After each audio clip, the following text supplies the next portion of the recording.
And ఇక ఏదో మీరు ఉరుమురిమి ఇక మీరు ఇంకా మొదలు పెట్టలేదేమో అనుకున్నా. మీరు కూడా సోషల్ మీడియా మీద పడేయడం మొదలు పెట్టారు. మీరు కూడా కాంగ్రెస్ వాళ్ళు కూడా ఇదే సోషల్ మీడియా లేకపోతే, ఇవే యూట్యూబ్ ఛానల్స్ లేకపోతే మరి కాంగ్రెస్ పార్టీ అధికారంలోకి ఎట్లొచ్చింది?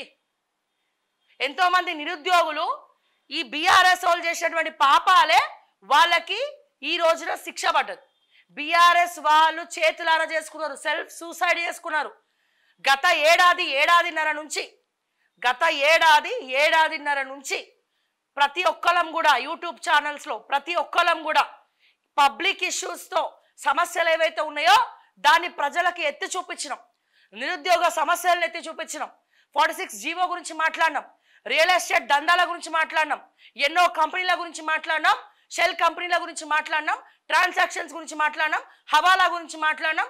ఇట్లా చెప్పుకుంటూ పోతే ఇదే సెక్రటరియట్ కట్టడం గురించి మాట్లాడినాం.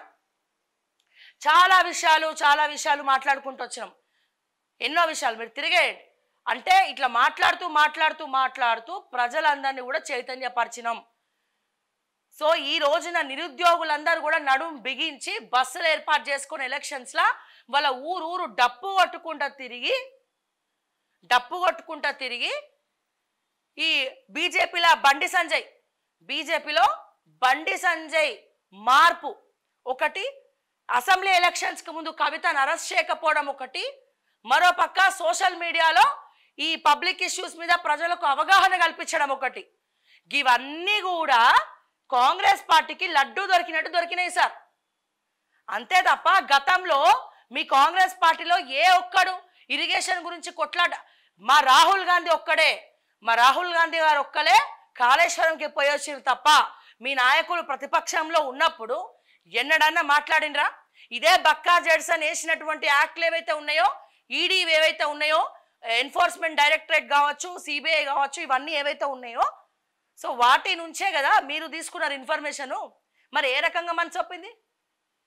డెఫినెట్గా ఇవన్నీ కూడా ఓట్ల రూపంలో లోక్సభ ఎన్నికల్లో బుద్ధి చెప్తారు ప్రజలు. వినాశకాలే విపరీత బుద్ధి. సో మనం చేసిన తప్పులే మనకి ఈ మెడకు చుట్టుకుంటాయి. అది ఆల్రెడీ ఒక పెద్ద లెసన్ బీఆర్ఎస్ వాళ్ళు నేర్చుకున్నారు. సరే వాళ్ళు ఇంకా అదే ట్రాన్స్ఫర్ ఉన్నారా, ఒప్పుకోలేకపోతున్నారా అనేది తెలీదు. ఈ రోజున రేవంత్ రెడ్డి గారు ఒకటే చెప్తున్నా, నేను బట్టి విక్రమార్క పిఆర్ఓ ఉన్నాడు, ఓకే, రామకృష్ణ ఏదో కృష్ణ ఉంటుంది ఆయన పేరు. బట్టి విక్రమార్క పిఆర్ఓ అపాయింట్మెంట్ కోసము 5,000 రూపాయలు, మినిమం 5,000 నుంచి 10,000 రూపాయలు తీసుకుంటున్నాడు. అంతకన్నా దారుణమా జడ్సను? చెప్పండి మీరు.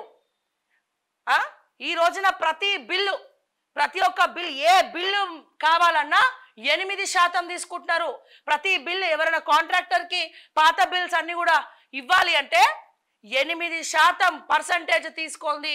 ఒక్క పని కూడా ఫైనాన్స్ డిపార్ట్మెంట్లో కాదు, మిగిలిన డిపార్ట్మెంట్లో కూడా జరగట్లే. మరి ఇంకేమోంది? మార్పే మొదలైంది సార్. ఈ కార్యకర్తలను సస్పెండ్ చేయడం మార్పా?